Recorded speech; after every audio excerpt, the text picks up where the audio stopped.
Thank you, Colorado. For years, I ran brew pubs. I wandered into politics because I believed I could make a difference for people. And I've never quit believing that, never more so than tonight. When I look at the chaos and incompetence of how this country is being run, when I think of the hundreds of thousands of Coloradans and millions of Americans out of work, when I think of our long overdue mission to finally achieve racial and social justice, or see how the urgent need of addressing climate change is being ignored, when I consider the daily threat of this administration trying to take health care away from us, I know it has never been more clear that we have to say enough is enough.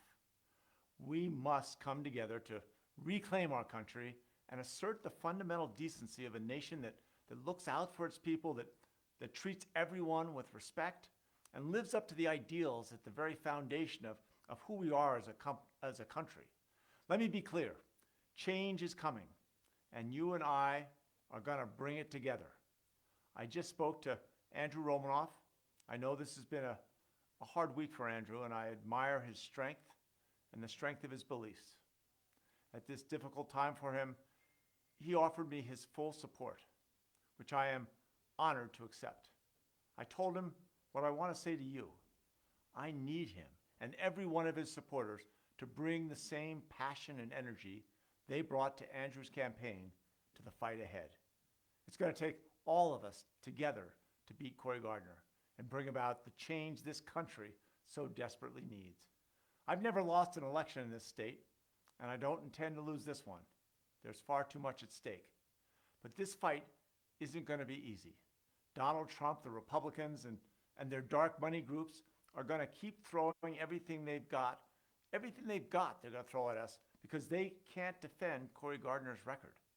They can't defend Cory Gardner trying to gut people's health care. They can't defend Cory Gardner supporting tax breaks for the wealthiest individuals and corporations.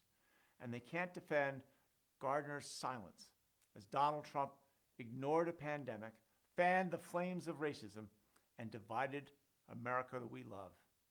Now, we know Cory Gardner will keep saying one thing here in Colorado and doing another in Washington. He'll pretend he's independent when he's in Colorado, but we know what Donald Trump told us himself. Cory Gardner is with him 100% of the time. Well, at least Donald Trump told the truth about that. I know you won't be fooled by Gardner's deception. I know you'll see right through him, and I know you'll hold him accountable in November. I want to thank everyone who cast a vote, who made a phone call, endorsed this campaign, who phoned a friend, sent a text, or just cheered us on. Thank you. Thank you to the tireless campaign staff who worked countless hours to spread our message of bringing people together to deliver change. And thanks most of all to my wife Robin and my son Teddy for putting up with me campaigning in quarantine with them. They make every minute of my life better than the one before. Now we're living in awfully tough times right now, and it's clear we have our work cut out for us. At every tough moment, Colorado has always risen to the challenge. When I was governor, we faced natural disasters, mass shootings, Great Recession, but we recovered and brought our economy from 40th in job creation to the #1 in the country. We always got back on our feet and came back stronger than ever. And when you and I beat Cory Gardner, flip the Senate, and change Washington, America will roar back stronger than ever as well. If you're fed up with what's happening in Washington, join us. Go to Hickenlooper.com and sign up. We need you with us. Thank you, and let's get to work.